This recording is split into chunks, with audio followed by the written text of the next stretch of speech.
good intraoperative monitoring team for somatosensory evoked potentials, motor stimulation, assisting with the patient testing, knowing when there's a change in the patient's function. Your neuropsychologist is critical for designing the tasks that you're using, not just simple language tasks, but depending on what you're testing for in the patient. And then language, sensory motor, other functions, and intraoperative ECOG also. So lots of different aspects to the team and what you're actually doing. Training is critical. I was very fortunate. I went to medical school with Dennis Spencer, and then I was in training and residency with George Ogerman, who really was one of the pioneers of these techniques, picking up from Penfield's techniques and extending them. Mitch Berger was a junior attending, Hugh Dufault was a fellow, and then my other chief residents, Dan Silbergeld and Matt Howard, were all critical. And then over time, learning from colleagues around the world. Jin Song Wu in China, Lorenzo Bello in Milan, Rich Byrne in Chicago, Hugh Dufault has been a friend throughout my career, and Mitch Berger has been a mentor throughout, and really learning from everybody along the way. How do we all do this? Picking up techniques from each other and sharing along the way so we can learn through each other rather than through our patients. So when you think about it, the foundation of mapping really comes from epilepsy surgery all the way back to Penfield and then extending through people like John Gervin and George Ogerman and others.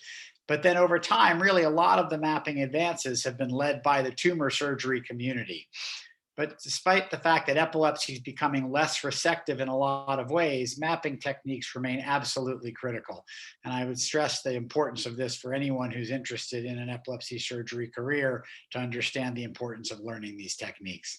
So when we look at epilepsy versus tumors, there are obvious areas of overlap. The low-grade epilepsy-associated tumors, low-grade gliomas, cavernous malformations. But in general, in epilepsy, most of our resections are predominantly neocortical gray matter resections of the epileptogenic zone with an associated lesion if one is actually present. On the other hand, in tumor surgery, the goal is to maximize the extent of resection of the actual tumor lesion. So epilepsy is really more cortically and neocortically based, whereas tumor is cortical, but it's really more now white matter mapping than gray matter mapping. And so it's important to learn both of these different aspects. So as we're training our residents and our fellows, it's critical to understand that there is a certain learning curve in these sorts of surgeries. And it's important for people to learn starting from more simple cases and then advancing over time.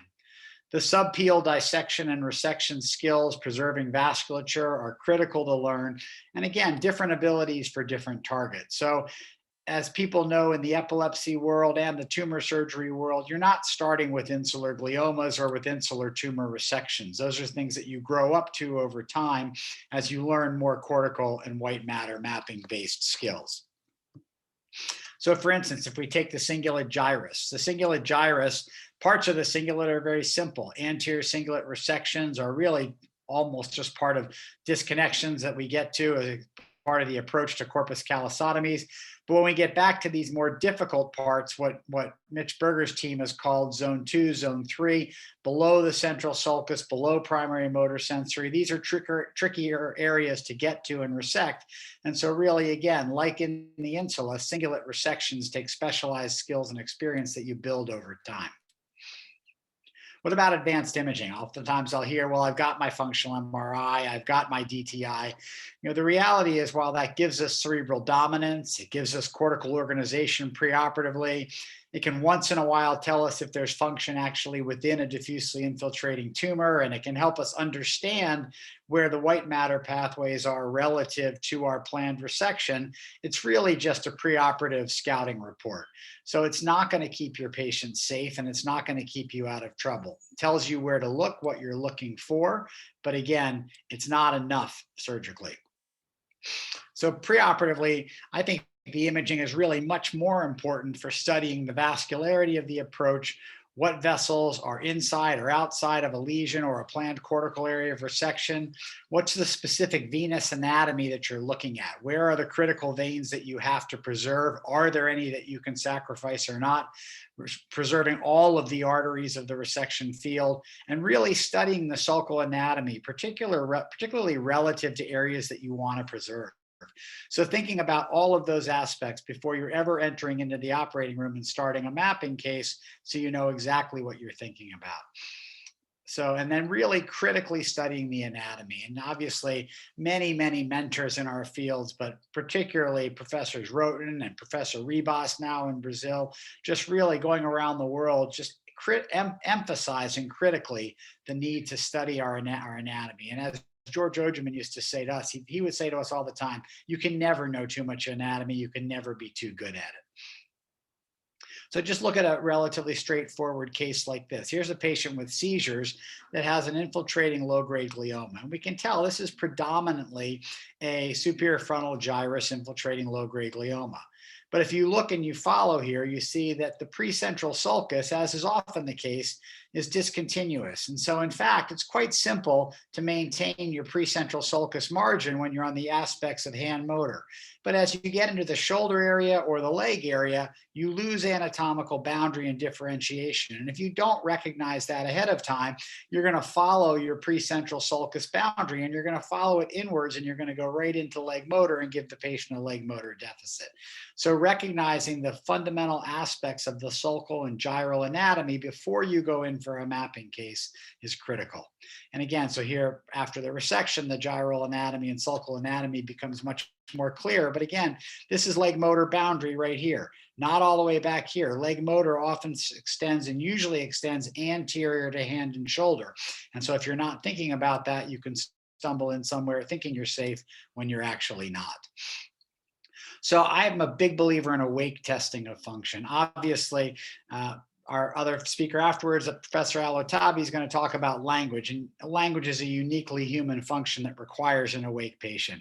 I'm a big fan also of having patients awake for motor and sensory testing. A lot of people worldwide do motor testing under general anesthesia. I prefer to have an awake patient where you're getting continuous feedback rather than having to stimulate to get feedback. But that's a personal bias and preference. There are many surgeons who very successfully do motor testing under predominantly general anesthesia. You have to know your patient. What's their profession? How many languages do they speak? What's important to them? So that you're able to map specifically for what they need based on the lesional surgery that you're doing. You have to modify your task based on the cortical and subcortical anatomy of exactly where you are.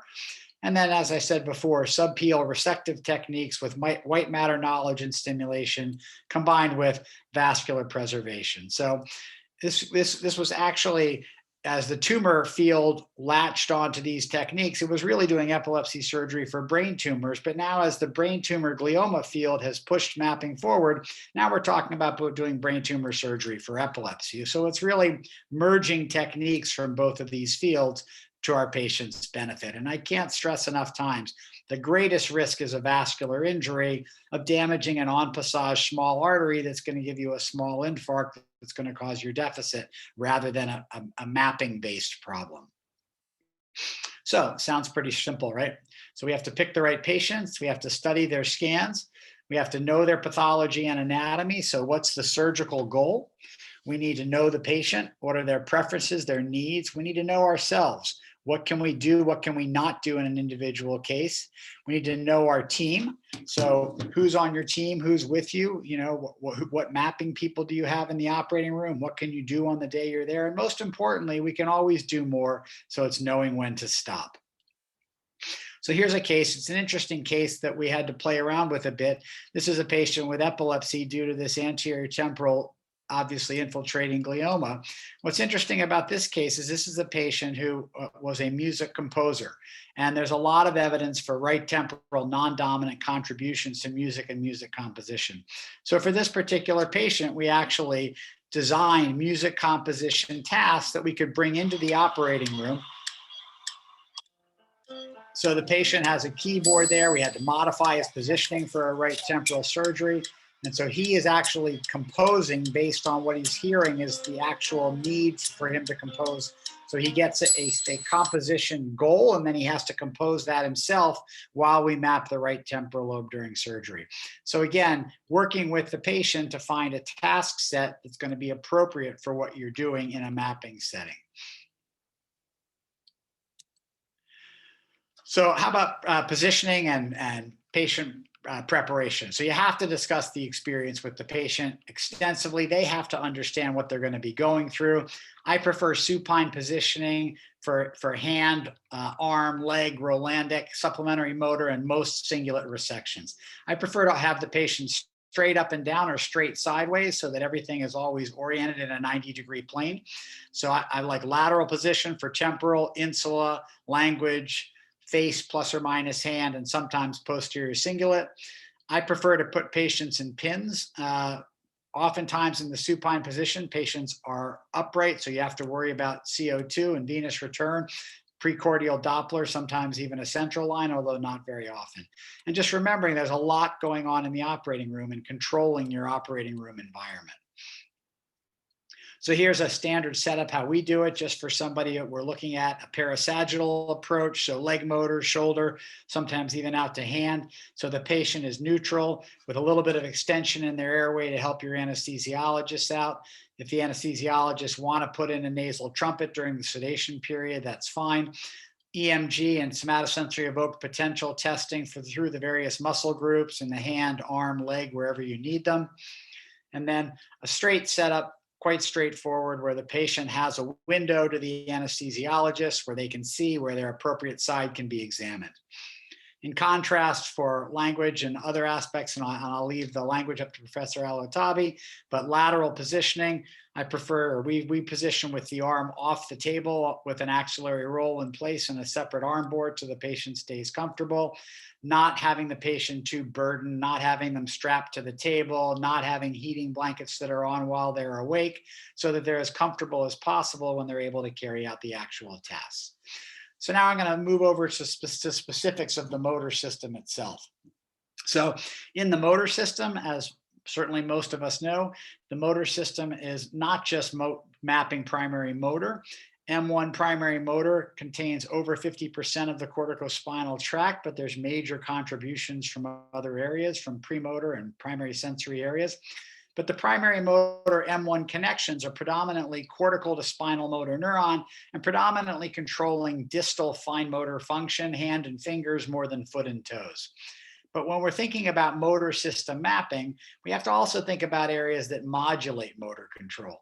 Premotor areas, including the dorsal and ventral premotor regions, supplementary motor and pre-supplementary motor areas, anterior parietal, primary sensory, and also the human homologue of the primate grasping network, which is probably going from the supramarginal gyrus to the ventral premotor area via the third aspect of the SLF. So these are all things that we have to be thinking about for motor stimulation. So there's a lot of discussion in the literature about bipolar low frequency versus monopolar high frequency stimulation, and we'll talk a little more about that. Critical to have good use of your strip electrode, so using it for baseline somatosensory evoked potentials to give you median nerve to know exactly where the phase reversal is. Then you can use it for motor evoked potentials, particularly beyond the craniotomy in the subdural space if there's not scarring there, for interoperative ECOG, to monitor somatosensory evoked potential and motor evoked potentials during resection, and critically importantly, if you are doing an SMA resection, to prove at the conclusion of your resection that your primary motor function system is still intact. Because if you do not get stimulation through primary motor at the end of your SMA resection, you've damaged some aspect of the corticospinal tract. So if you want to be able to give your patient a high degree of confidence that they're going to recover, you need to stimulate primary motor after your SMA resection to prove that it still works. After discharges are helpful because they give you negative mapping. If you stimulate to your after discharge threshold with a bipolar stimulator, you know that that area has been stimulated adequately, and you don't have to search and make sure you have true positives in your exposed field. Cold saline works beautifully in most cases to stop transient runs of after discharges and to minimize the risk of stimulation-induced seizures. And stimulation is really, in my opinion, most useful in the epilepsy world also if you have confusing grid or SEEG mapping results where you can see the brain and you can see the cortex, you can see the white matter, and you can stimulate directly with visualization rather than indirectly through an electrode where you know the location, but you don't know the sort of three-dimensional spatial anatomy nearly as well. So high frequency versus low frequency stimulation. As I mentioned, there's no right answer here.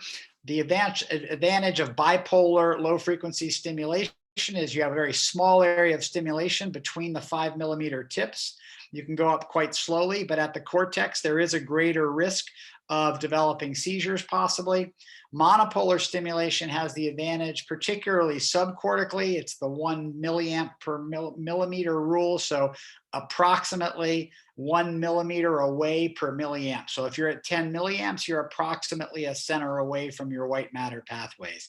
And so again, having the ability to merge these techniques, I'll tell you, I've been predominantly or nearly exclusively a bipolar low frequency person over time, but I'm being convinced by Lorenzo Bello and other groups that actually there's a real utility to high frequency stimulation. And so here is actually one of the setups by Professor Ravi's group, where they actually have an acoustic feedback system for high frequency monopolar stimulation, that as you're resecting, you get an acoustic feedback that when you generate a motor evoked potential, you know exactly where you are based on the distance and the amount of current that you're using. And I don't have time to go over all of the details, but I refer everybody to an excellent review in this month's Neurosurgery by Lorenzo Bello and colleagues in the Milan group, going over various aspects of high frequency versus low frequency stimulation and how to apply them in specific situations. So I'm now going to finish up with a few motor cases to make specific points. So this is actually a patient who had onset of epilepsy at 5 years of age, is now late teens to 20, daily seizures, kind of complicated seizure semiology, but clearly has a prominent right leg motor component to the seizure semiology, as well as multiple other spread type semiology patterns.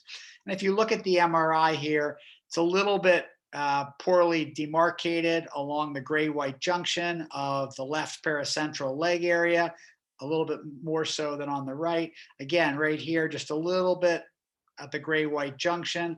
Not absolutely clear-cut, but certainly suspicious in this area.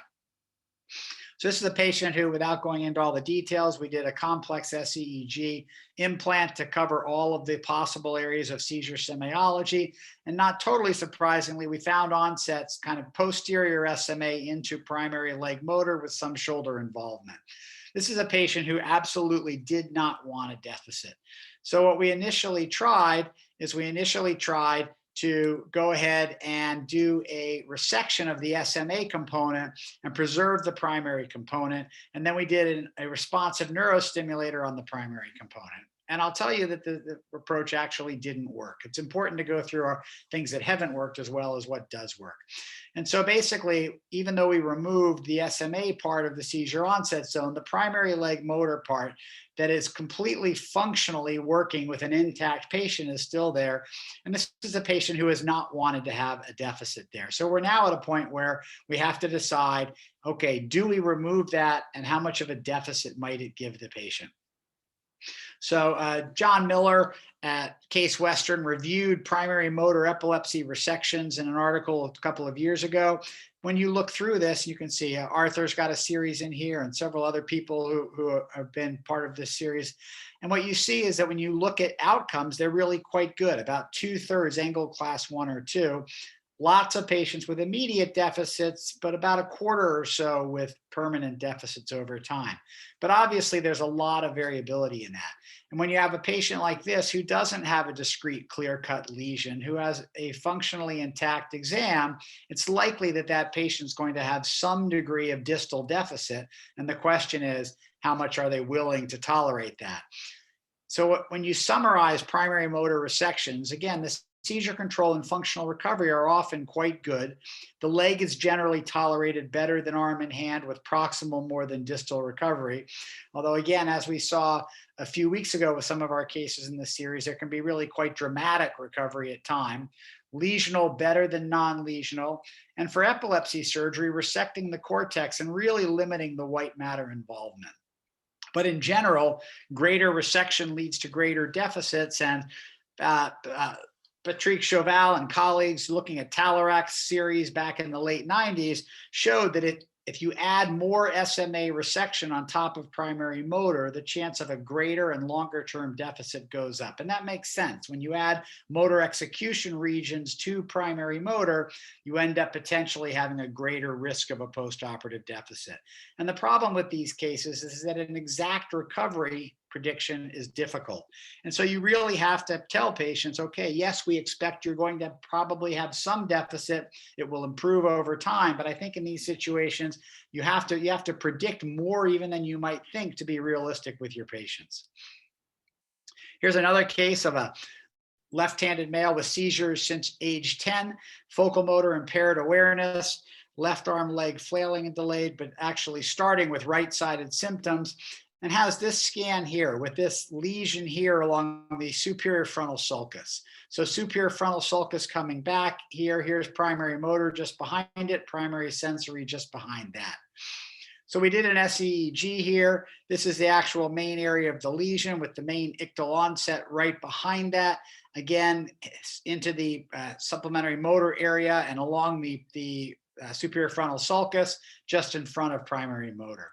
And again, studying the patient's anatomy, we see here that in contrast to the more normal side where the precentral sulcus continues all the way down, what we see on this involved side is that the precentral sulcus stops at the back of the middle frontal gyrus. And in fact, the middle frontal gyrus extends directly back into the gyral anatomy of the precentral gyrus. And again, if you don't recognize this prior to surgery, you can easily end up extending from precentral gyrus into premotor just in front of it. And so what we find at the time of surgery is that this is actually precentral sulcus right here. And as we come across, we see here's precentral gyrus coming around primary motor, but then directly continuing anteriorly and medially like the MRI showed. And these areas here are negative motor areas. Stimulation right here, stopping hand movement, and stimulation here, stopping hand movement and stopping speech. So these negative motor areas are on the outskirts, on the outer boundary of the patient's epileptogenic zone. And so even with preserving these negative motor areas, the patient had a transient deficit, but there's a fair bit of evidence that particularly these prominent negative motor areas like this, that resection of these could lead to some degree of permanent deficit, either motor praxia of hand or of speech. So here's the patient intraoperatively being stimulated. Okay, and so the patient is now, so as we stimulate, you'll see there's a complete negative motor effect. And then at a site right next to it, as we stimulate, you'll see there's actually some small amount of movement with interruption of movement. So not a positive movement, but a negative motor area. These can be found anterior parietal, primary ventral motor areas of precentral gyrus, premotor, supplementary motor, frontal ascending tract. Again, unclear of permanent effects on postoperative recovery. And so you have to be very careful to map these areas as you're working in these areas. And so when we look at SMA syndromes, as I mentioned before, so an SMA syndrome usually recovers if corticospinal tract is intact and verified by stimulation. Prolonged recovery, if somebody is not getting better at 1 to 2 weeks, it's probably not just a simple SMA syndrome. I see patients all the time where somebody says, oh, they had an SMA syndrome and it took them 3 months to recover and they really weren't moving for the first month.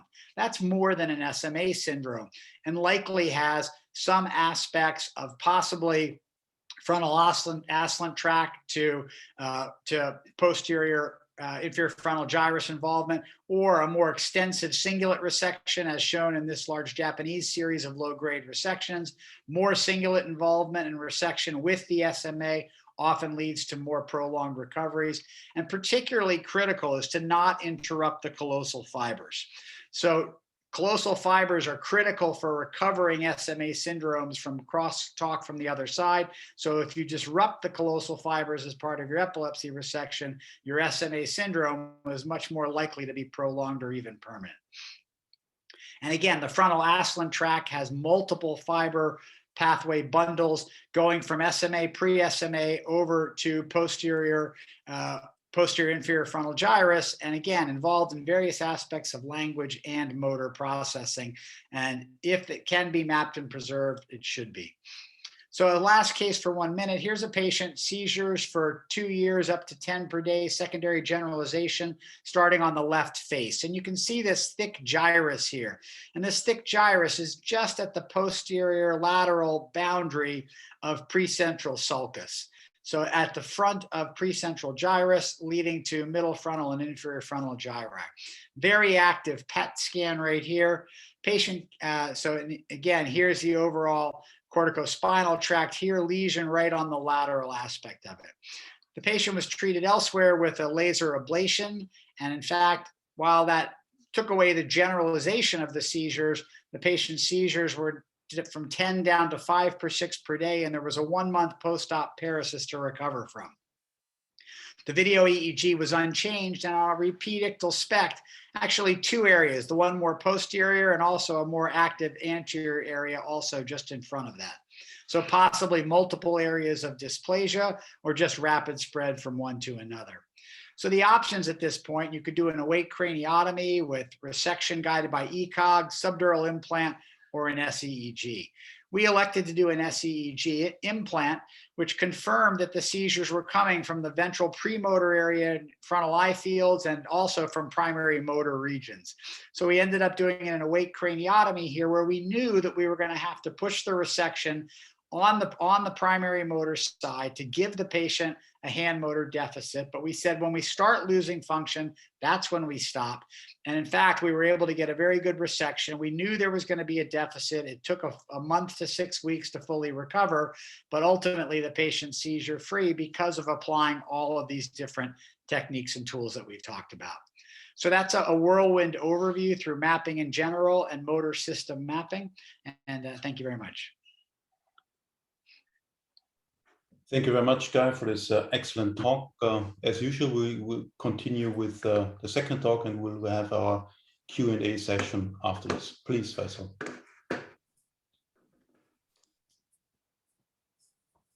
Thank you. Thank you so much. The slide is clear. Yeah. Okay.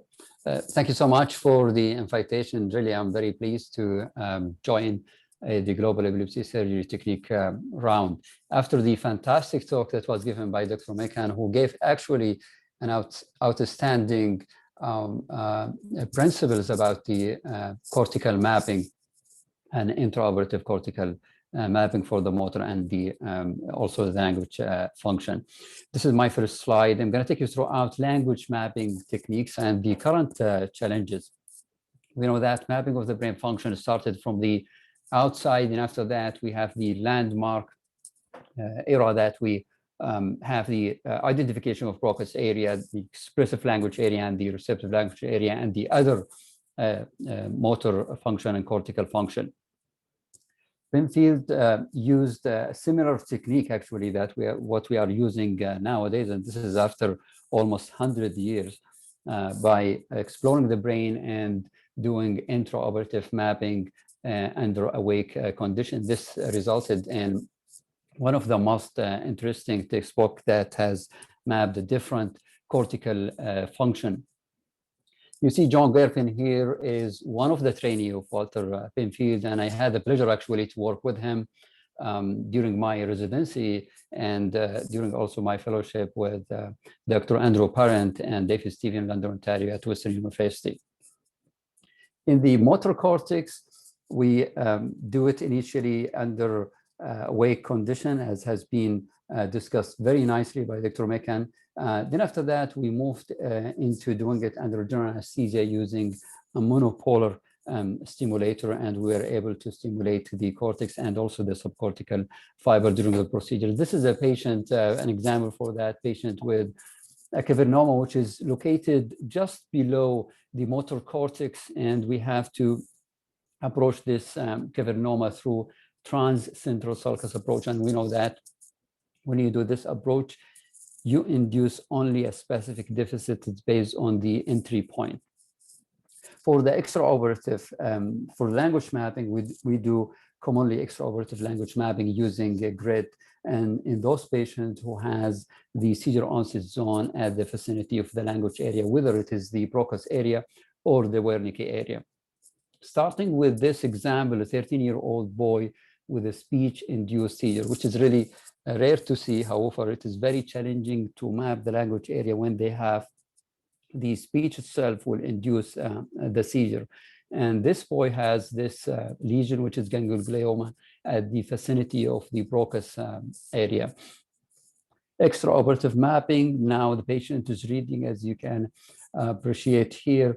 And when you look at the EEG, this is the seizure onset starting here. And after the spread, after the seizure onset, after the spread to this contact, there is speech arrest. So there is a speech-induced seizure, and there is a seizure-induced speech arrest, which is something very interesting to see.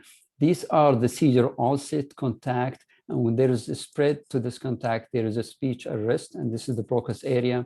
And we also identify this by stimulating this contact that induced a classical speech arrest. Intraoperatively, we did mapping of the Broca's area, and I'm going to show you a video now. The patient will be counting in Arabic.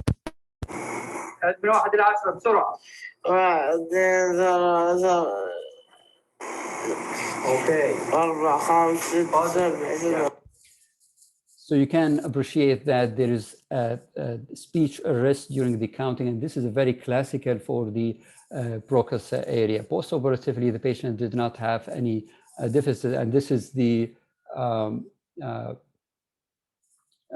patient 1 day after the procedures.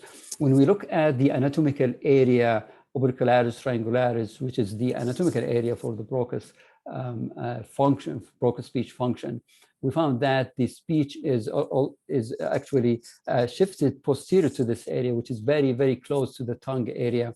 And it was very easy for us to differentiate between the tongue area and the Broca's area. If you look at the resection is wide. It looks like from anatomical standpoint that we removed the Broca's area, the Broca's anatomical area, and the speech area is shifted posterior and very close actually to the tongue area. One of the striking findings in this boy that during the follow-up, he is bilingual, and as stated by Dr. McKhann, it's very, very important to know the status of the patient preoperatively. So his native language is the Arabic, and he learned the second language after the age of 6 years during the school. And the only language that we tested is the native language, extraoperatively and intraoperatively. The mother is teacher, and she told us that now he doesn't like to speak his second language. You know that in our community, when the growing child started to learn a second language in the school, they would start to speak the second language at home frequently. And this child was doing the same. And after the procedure, he stopped using the second language as frequent as preoperatively. And we thought that this is psychological. However, we thought about specific language deficit that was induced by the surgical resection. And afterward, all patients with bilingual, we test both languages, the native and the second language. This is a patient who's adult presented with a brain tumor. As you can appreciate, it is exactly under the Broca's area. You cannot see it on the surface. This is the exposure. We can see the anatomical area for the expressive speech area. And this patient, he has a speech-induced seizure, which is very frequent. And it's not controlled by 2 antiepileptic medications with optimal dose. So I thought that this patient is not really a good candidate for a wake condition because of the severe speech-induced seizure. We did not take the history from patient. We took it from the sitter because of the frequent speech-induced seizure. So we decided to go into the trans-ascending sulcus approach, and we open it into the Sylvian fissure. And this is what we found intraoperatively, removing the tumors.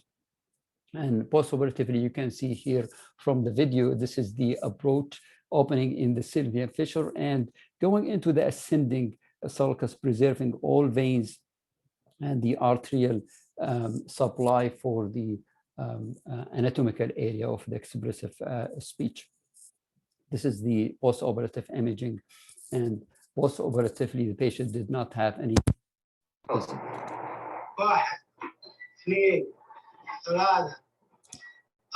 And the patient is counting in Arabic.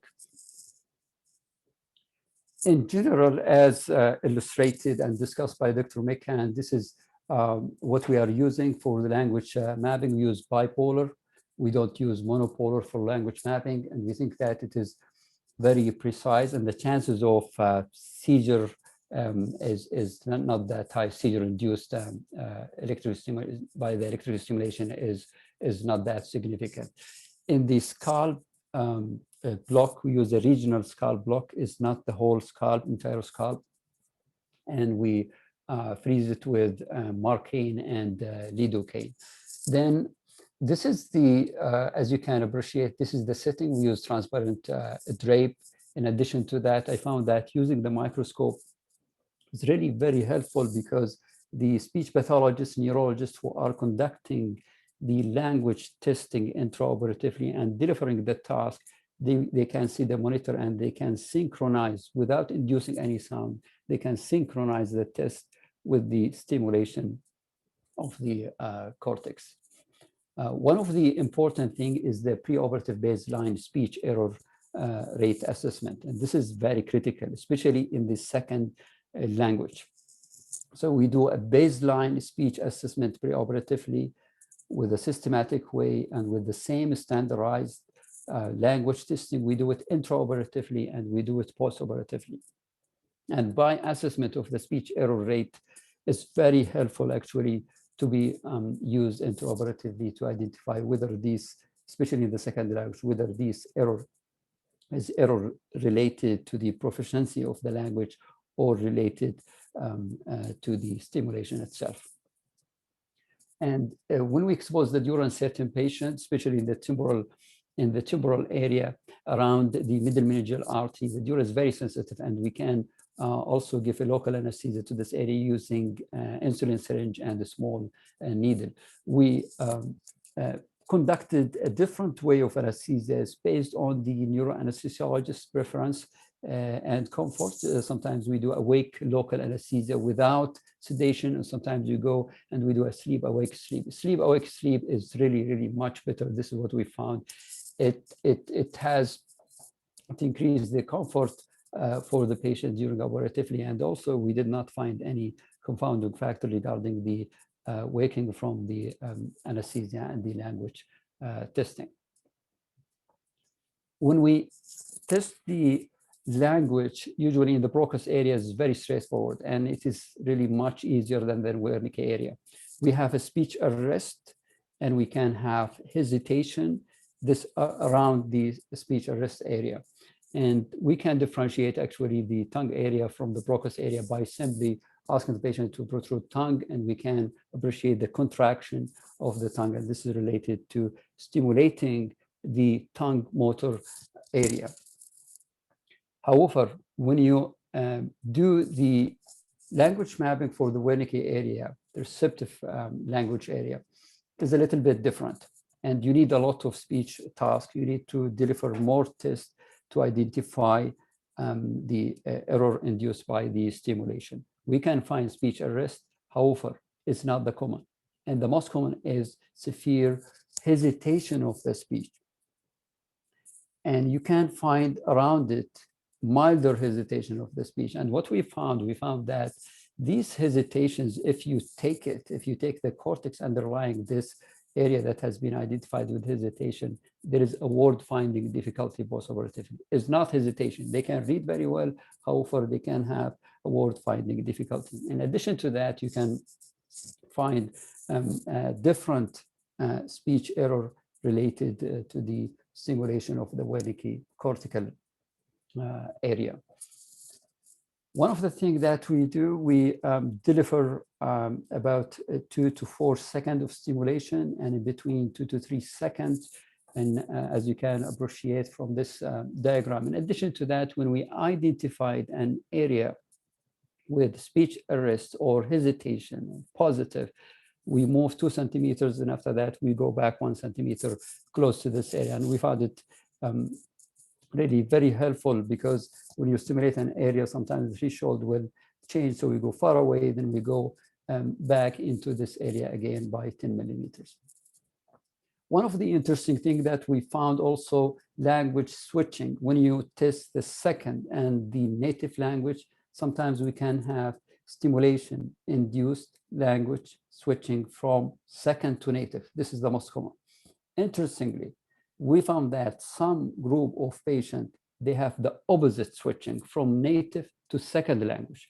And what we found that those group of patients, for example, one of them is a physician, and those group of patients, they speak the second language more common than the native language.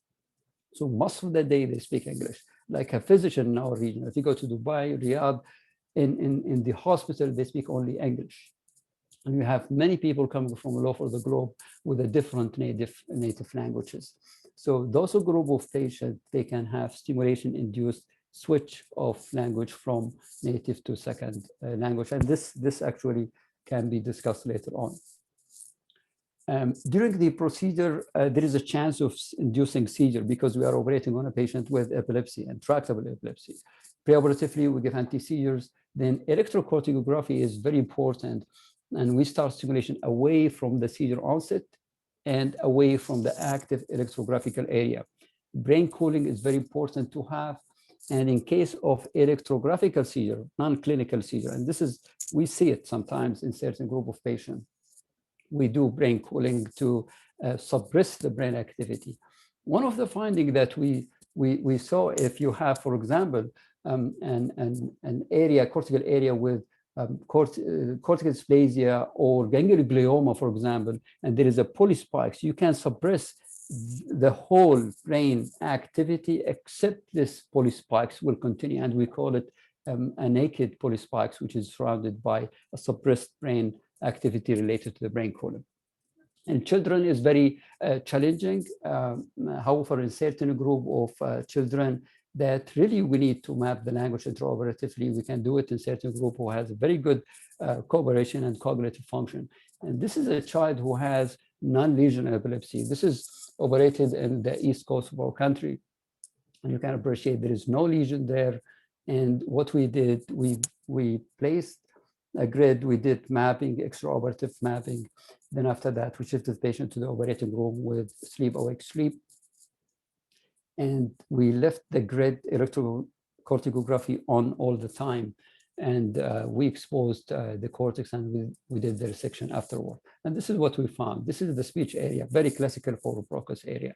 There's a hesitation here, which is very close to the speech area, and this is the tongue area.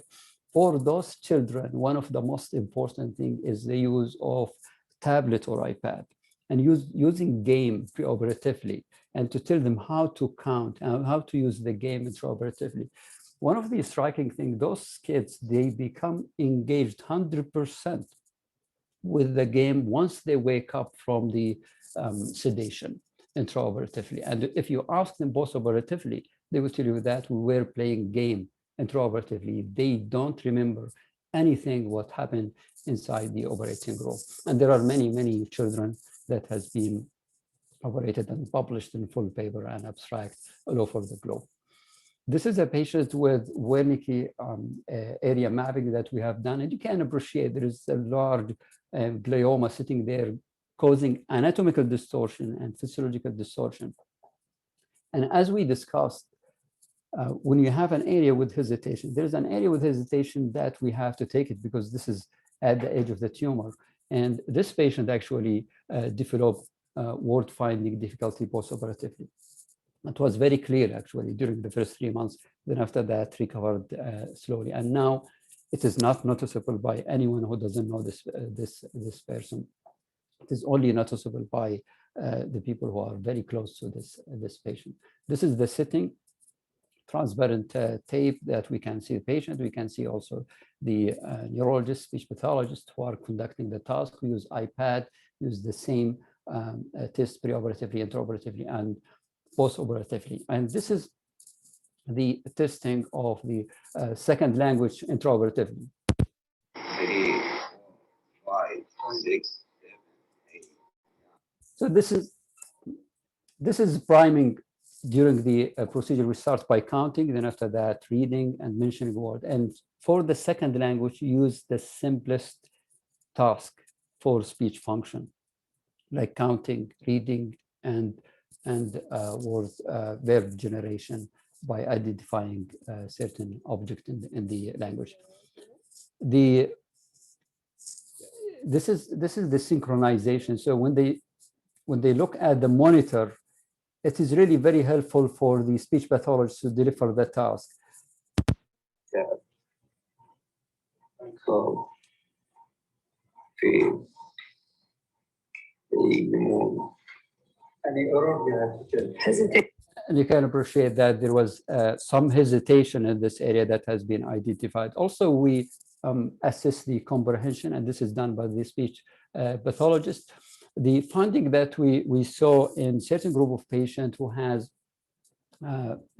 were tested for native and second language is that the native language has a very precise area, non-shared area with other second language, and we have also the second language has a wider field as compared to the native language. This is an example for that very quickly. 16-year-old boy with a seizure auditory aura, and you can appreciate the cavernoma located exactly at the Wernicke area.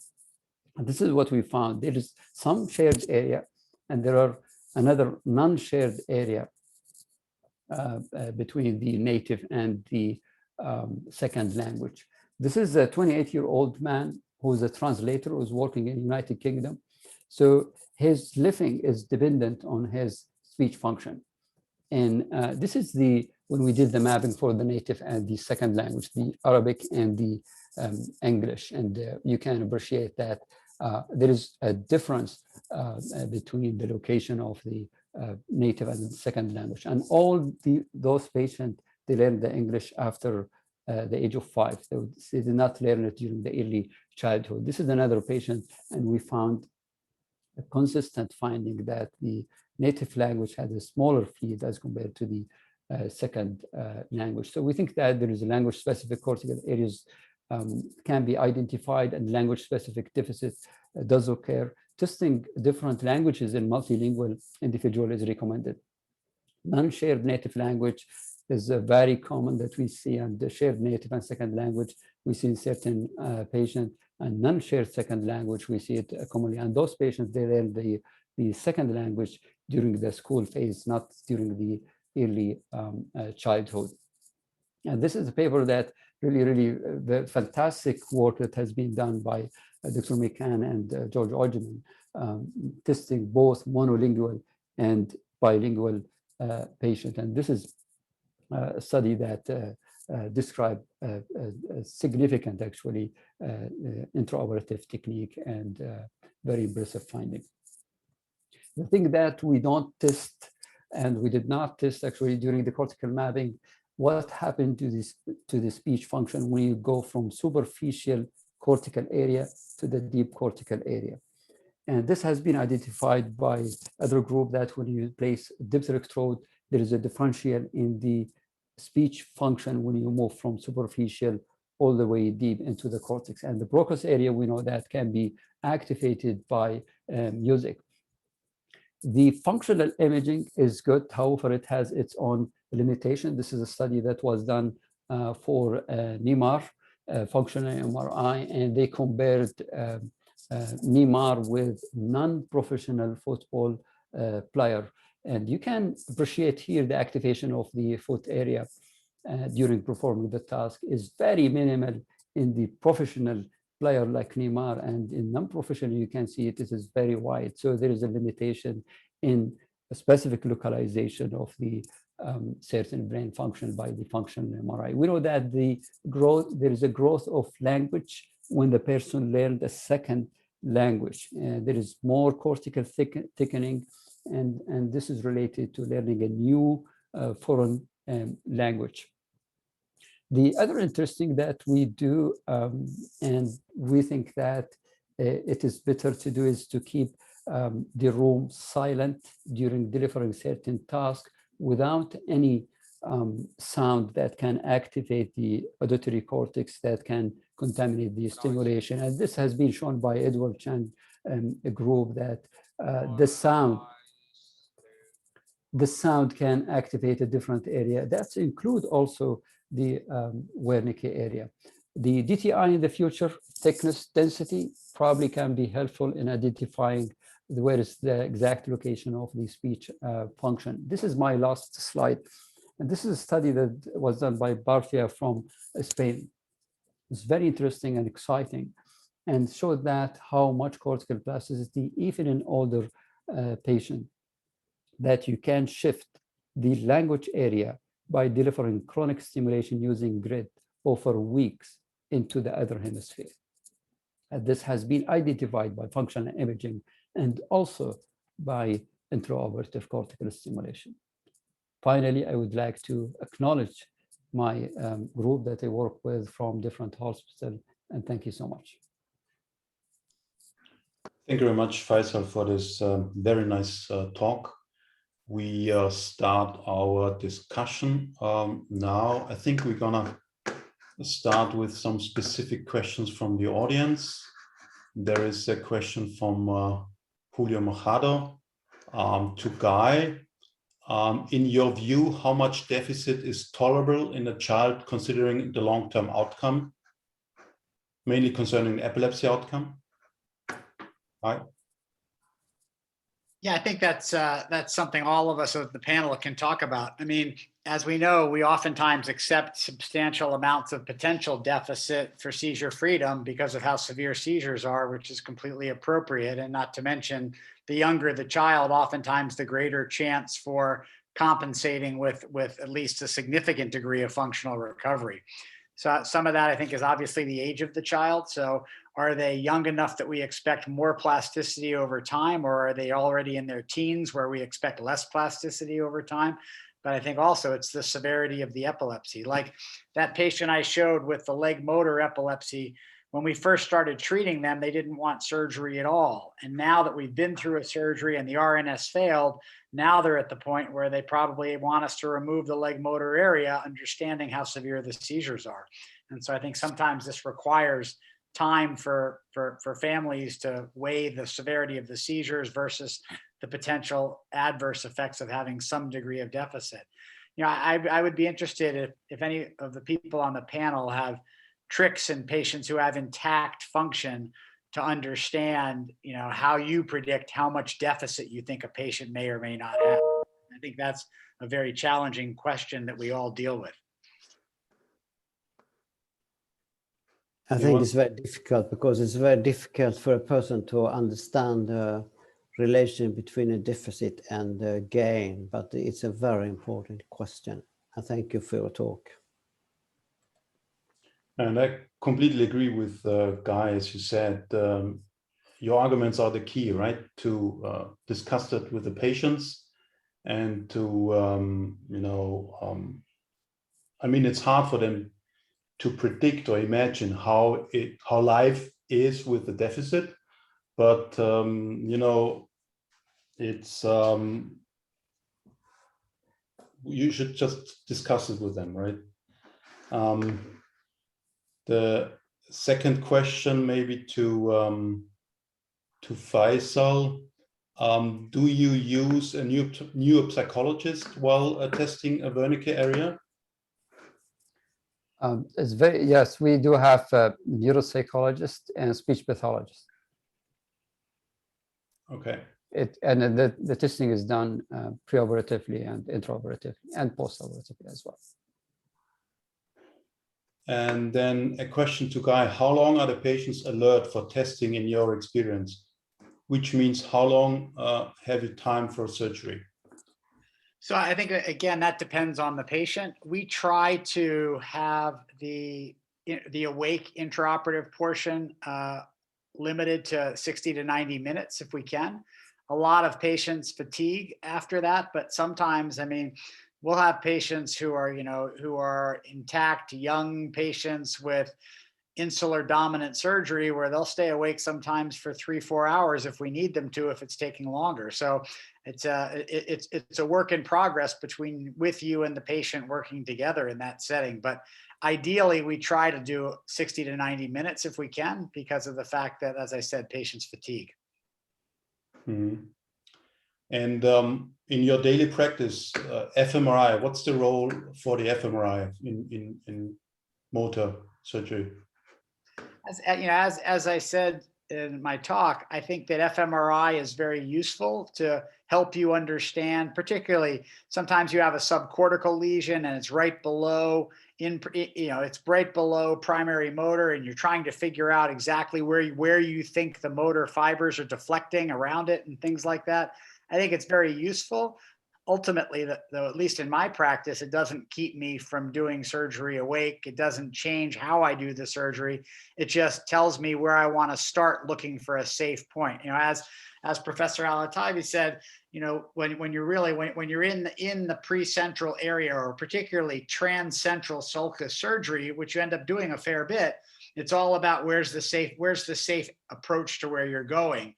And that's for lesional surgery. Whereas if it's primary motor epilepsy surgery, in that case, you've really already decided ahead of time, are you willing to accept a deficit to get seizure freedom in that area? In which case, as we've talked about at other sessions, we really want to avoid creating double losers. So you have to be very certain that your hypothesis is correct, because if you give somebody a deficit that's significant and you're wrong on where the seizures are coming from, those end up being very difficult situations, because obviously we're not always right in our monitoring, but particularly using invasive monitoring, if we're going to resect somebody's primary motor area, we should try everything possible to be right in our hypothesis. Right. And Faisal, for the language area, what's the role of the fMRI right now in your practice? Well, it does help, especially when you have like a lesion. It can tell you preoperatively where is most likely the language area in relation to the seizure onset. And interestingly, in most of the patients that we have done it with grid implantation and extraoperative mapping. So it is more precise than using functional MRI. For the motor area, we found that DTI is really, really very helpful, more than the use of the functional MRI in terms of deciding from where to the entry, for example, point and the resective site preoperative. And has the WADA test any role? The WADA test, we use it for memory. We don't actually use it for language lateralization. For language lateralization, functional MRI, I think this is the way to go. It is non-invasive as compared to the WADA. Okay. Then a question for both speakers from Massimo Kosu. Would you please comment on language monitoring by cortical evoked potential, which allows monitoring the language-related networks in general anesthesia? So, we don't do cortical evokes to monitor patients' language. I think it's a very useful technique in terms of understanding networks and understanding anatomical pathways. The problem is that testing the integrity of the system in real time becomes challenging, because it's kind of like somatosensory evoked potentials, or even sometimes motor evoked potentials. By the time you see a change in your signal, you've already disrupted the pathway. And so I prefer to have an awake patient, because it's very easy, I love Professor Alotaibi's clear drapes, but for me personally, I don't have clear drapes, but I have clear access to the patient while I'm operating and they're being tested by my neuropsychologist. I'm listening to everything going on, because you're listening for, is there a change in the cadence of their speech? Do they make a mistake? Are they slowing down? And a lot of times you don't even, once you get beyond task testing, just normal conversation where they're carrying out a conversation with the neuropsychologist, you can start picking up subtle deficits very early. And obviously picking things up is the key to preventing more drastic deficits. Right. Faisal, any thoughts? Yeah, I on agree this? with that. I agree with that totally. Yeah. I think we'll go with awake for language. And a question from Sarah Chandra. What are the strategies to tackle large dominant lobe resection with preserved language?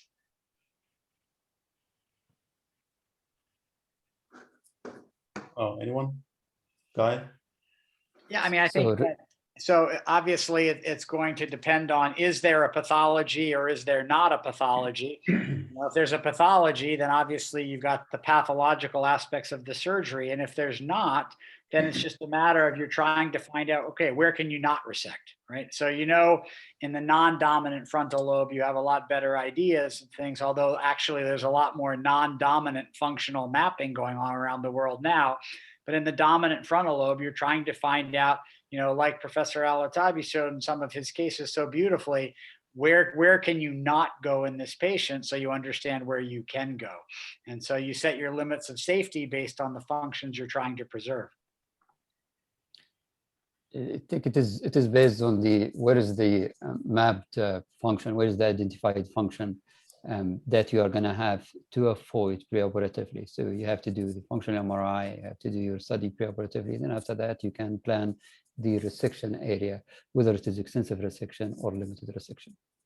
And there are also, you know, I know, Christian, I don't know, you know, preference different centers, but I mean, I remember when I went and visited, you know, Johannes Schramm in Bonn, you know, he was not an awake craniotomy big proponent, so that he would put in grids sometimes for the sole purpose of extensive mapping, because he would want to do the extraoperative mapping where he had more time to work through it with his neurologist and epileptologist, and then come back to the OR using that map.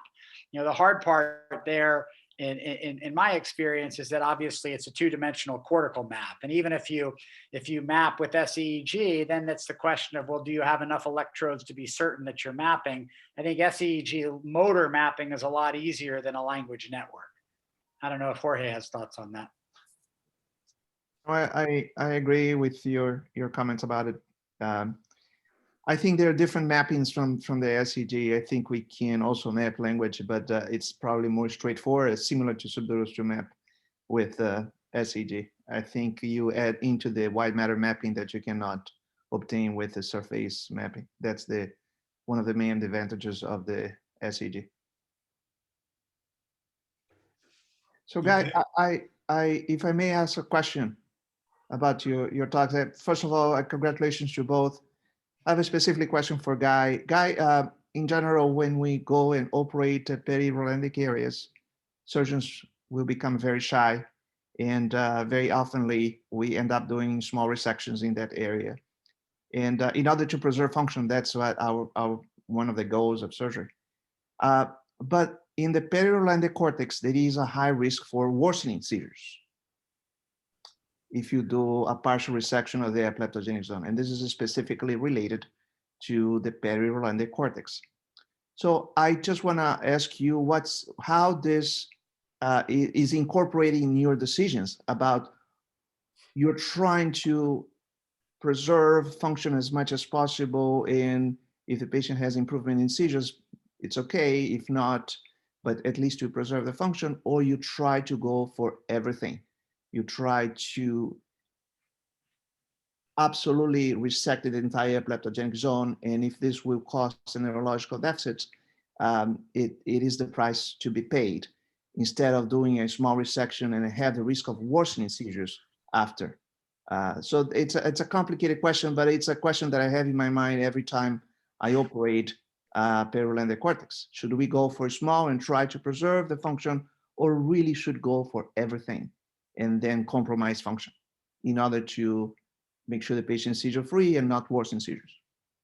I mean, I think the reason why it's such a good question is because, as we all know in our practices, that we don't have the answer, right? And I think so much of that is dependent on the balance between the severity of seizures combined with the patient and potentially, if it's a child, the family's understanding of a deficit. And that's why I said, you know, I think it's also sometimes different culturally. Where do you live? Who's the population? What's their consideration? You know, I find in New York that it's very hard to explain a deficit to the patient, that no matter how much you explain it, a lot of times they come back and they're like, oh, well, I didn't understand it was going to be this. And you can even show them videos. And so I think it's very challenging. And that's why sometimes we end up doing stage surgery, because that's what the psychosocial situation demands in order to try to get the patient seizure free, like the patient that I was talking about. But I think you're right. I mean, it's, if the seizures are severe, and you know, if you have epilepsy that's becoming progressively more catastrophic, then you just have to bite the bullet sometimes and say, look, we have to stop the seizures. And during surgery, do you have, you know, a cutoff where you say in your monitoring signal, you know, 50%, 25%, 80%, do you have a cutoff where you say, so I lost 50% of the signal, now I'm stopping? Or is it a case-by-case decision? Well, I mean, I think like, so for instance, say you're going to go operate in primary foot or primary hand, and that's where the seizures are coming from. And maybe there's a little bit of subtle dysplasia there, but as we all know, if you can't see the dysplasia on MRI, there's a good chance that brain's actually working. So in that circumstance, you're whether the patient's awake, whether you're stimulating, you're going to lose that signal. And what you don't know is what's the recovery capability. Like, you know, a couple of weeks ago, when we had when we were on the subdural talk, you know, that there were a couple of cases presented at the end that showed really amazing recovery from primary motor resections. You know, and afterwards, I got a bunch of comments from epilepsy surgeons on both sides of the coin, saying on one side, wow, that's amazing that a patient can have their hand motor area resected and a year later just have a little bit of fine motor clumsiness. And then somebody else saying, boy, I'm not sure I'd be willing to do that.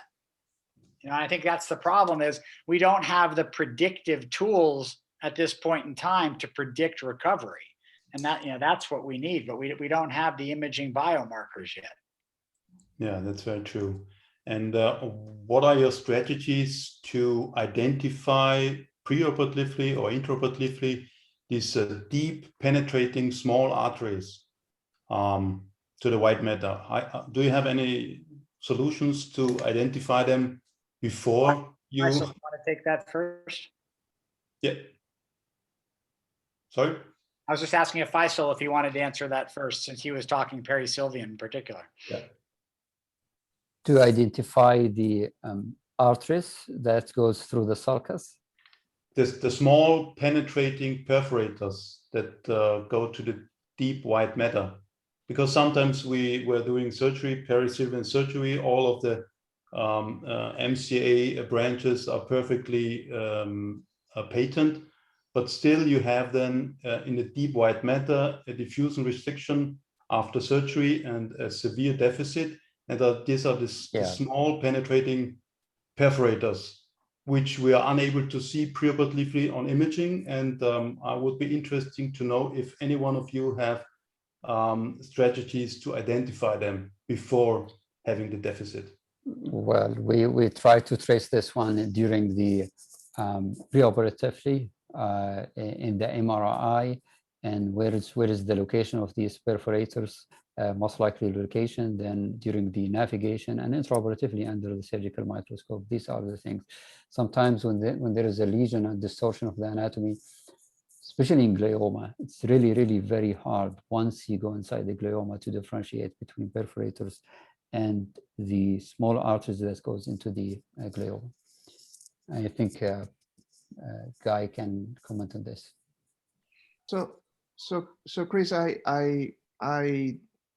that's a tough questions, and you know, especially non-lesional. One of the things that you know, you do a very functional preserving operation, and then you end up with adjacent white matter stroke, and you try to preserve the white matter. And what I do in my practice, I preserve the PIA. You resect the gyrus, the cortical areas, but you attempt to resect the intergyrus pias, the depths of the gyrus of the sulcus pia, and that's where the perforance they get into the white matter. So I would highly recommend to preserve the PIA in the sulcus in order to preserve the vascularity of the white matter, adjacent white matter. This is one of the things I used to do in my cases. I think two things too. I mean, you know, people approach, particularly if you're talking perisylvian and particularly insular surgery, some people prefer to go transsylvian, other people transopercular. If I can find a safe window, I prefer transopercular, because transopercular, you have a better chance of, similar to what Jorge is saying, of staying deep to all the vasculature and not having to go transsulcal through the actual insular sulci to get into them. And I think along the bottom of Rolandic cortex, you've always got the central artery, the Rolandic artery that comes out of the sylvian fissure over the U at the bottom. And sometimes that divides into two branches, and there can be a superficial branch and a deep branch. And if you miss that deep branch and you think that it's okay and you cauterize it going through the central sulcus, that patient will likely have an infarct that's going to hurt them. And so I think just being very cognizant of both what's your approach and what's the vascular anatomy to make sure you don't miss tiny branches. Would you mind if I join, Christian? Yes, please. There are some recurrent questions regarding the quality of mapping that you have using SEG versus subdural grids. Would you comment on that? Jorge, do you want to comment on SEG versus subdural mapping? Because you were talking about that a little before. Absolutely. So, yep, I think we are talking about two different mappings. So first of all, the SEG is it's a method that is not precisely designed for functional mapping. This SEG was initially designed for mapping the epileptogenic zone. Of course, we can do the functional mapping with the DEPS electrodes. I think it provides very useful information, but is also a hypothesis-driven approach as the epileptogenic zone for SEG. So you need to have a hypothesis where the function is, and you have your electrodes and you stimulate and you confirm the presence or not of the function in that location. So it's much more hypothesis-driven than an exploratory approach normally done by the subduros. In subduros, you stimulate everything at the surface and you obtain the data. And then with SEG, you need to have the hypothesis where the function is located. You know, there are advantages and disadvantages in both. There is a completely absence of mapping of function of the depths of the sulcus with the subdural method. And this is provided by the SEG method. I think if you are in a very highly eloquent area, posterior language areas that you need very fine-tuning superficial mapping, I think, of course, the subdural grid will provide you great information.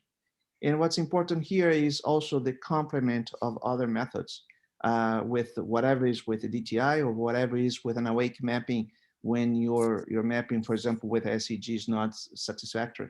So it's a complex question. What I think its utility for me for SEG is I know in general for motor and sensory cortex where the function is located by anatomy.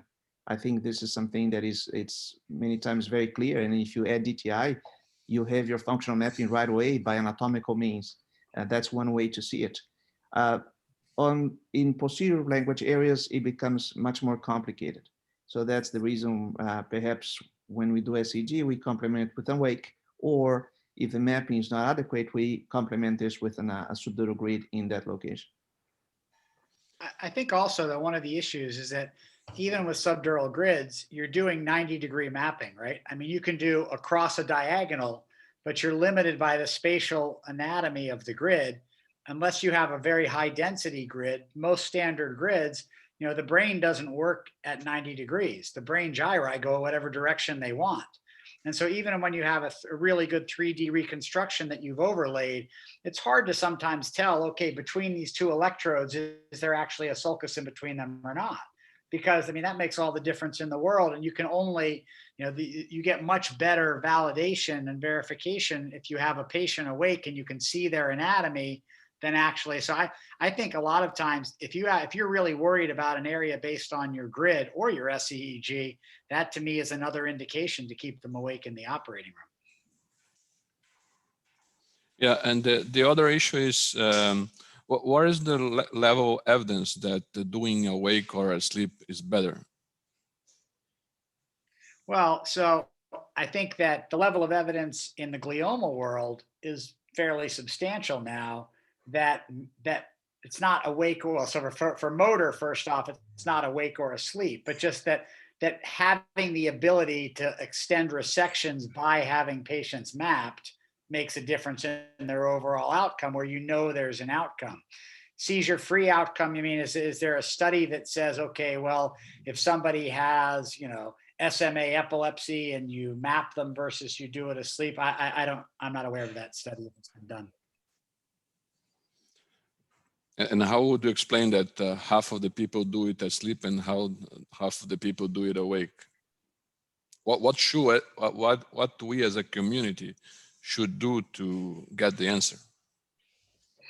Well, I don't think that are you talking about language or motor? Because I think motor, I think there are plenty of groups that have shown that they can be very, very accurate with a sleep motor mapping without having to have an awake patient. I think when we talk about language gets a lot trickier, because you're basically just saying, okay, we're gonna, again, if we're talking non-lesional, if you think that there is some people will go on their fMRI language localization and stay away from all the areas of activation, saying, well, that's going to be enough of an overlap of a Venn diagram. So I don't think these are easy questions to answer, and I doubt there's ever going to be a randomized trial.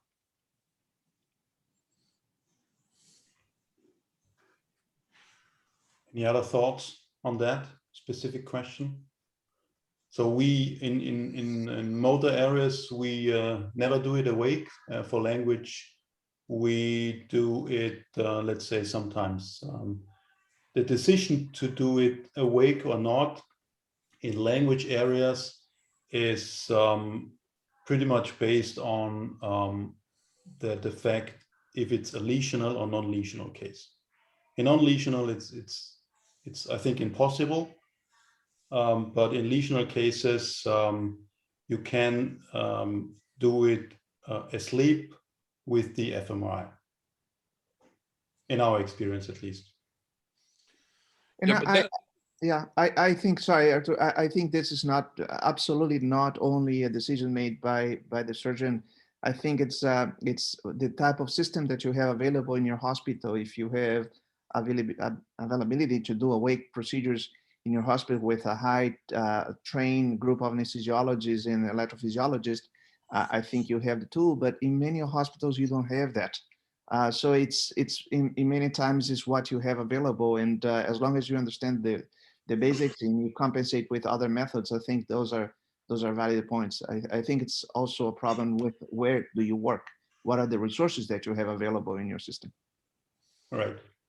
Yeah, but from a technical point of view, suppose you use a grid or SCD or whatever you have there, and you map the language areas, and then you go to the OR and do it awake. What does it mean? That your preoperative mapping is not accurate enough, and that you need to both map it preoperative and intraoperative the awake patient, or if you are able to make it preoperative, you don't need to have the awake patient? I think you're right. I think if you're confident from your grid or SEEG mapping that you don't have a significant language risk right involving where you're resecting, I think you're fine to go to the OR asleep and not need to retest the patient awake.